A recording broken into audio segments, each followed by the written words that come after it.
আমাদের কালামাছড়ায় প্রায় 2021 থেকে 2025 পর্যন্ত প্রায় 6-7 জন জেলে সাগরে মৃত্যুবরণ করেছে। তার মধ্যে আমাদের নিবন্ধিত জেলেও 2-3 জন ইতিমধ্যে সাগরে মৃত্যুবরণ করেছে। তার পরিবার তো কিছু পাই নাই।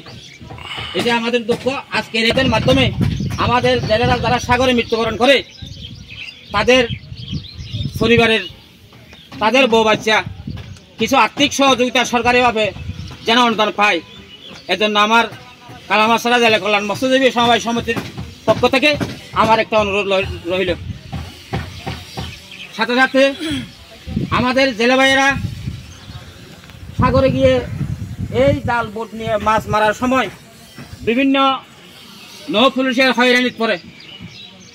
তারা জাল অবৈধ এই সমস্ত ধমকি হুমকি দিয়ে সাধারণ অল্প পুঁজি এনজিও থেকে ঋণ নিয়ে এই ছোট্ট ডিঙ্গা বোট তুলে করেছে। এই যে চাইনা মেশিনের বোট, এই বোটের কাছ থেকে ওরা কয় টাকার জেলে সারাদিন এক রাত চলে গেলে আরেক রাত চলে আসে সাগর থেকে এখানে আসতে, তাও মাছ বিক্রি করে তারা বউ বাচ্চার জন্য আহার জোগাড় করতে 200-500 টাকা দিয়ে সংসারে অনেক কষ্ট। তারপরেও সাগরে নৌ পুলিশে তাদের কাছ থেকে হয়রানি করে সেই করে তাদের কাছ থেকে টাকা আদায় করে, না হয় জেলে দেবো, না হয় বোট জব্দ করবো, এরকম ধমকি হুমকি দিয়ে। তো আমাদের জেলেরা আমাদের বহদ্দার বোট মালিকেরা ওসব হয়রানি থেকে একটু বিরত থাকার আপনাদের মাধ্যমে আমরা একটু সহযোগিতা চাই।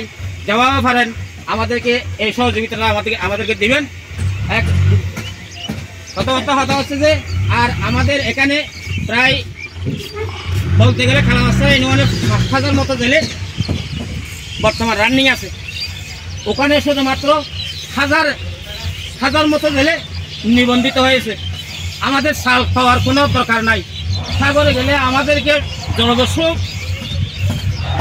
হিসাবে পরিচয় না হয়ে মৎস্যজীবী হিসাবে পরিচয় হওয়ার জন্য আমাদেরকে একটা যেখানে বিনিময় অল্প পুঁজিতে আমাদের জেলেরা যাতে একটা করে সব জেলের মৎস্যজীবীরা ঘাট পায়, ও ঘাটটা জবাব হোক অফিসের দিক নির্দেশনার মাধ্যমে ওটা একটু সহায়তা করলে আপনাদের মাধ্যমে আমরা বেশ খুশি হব।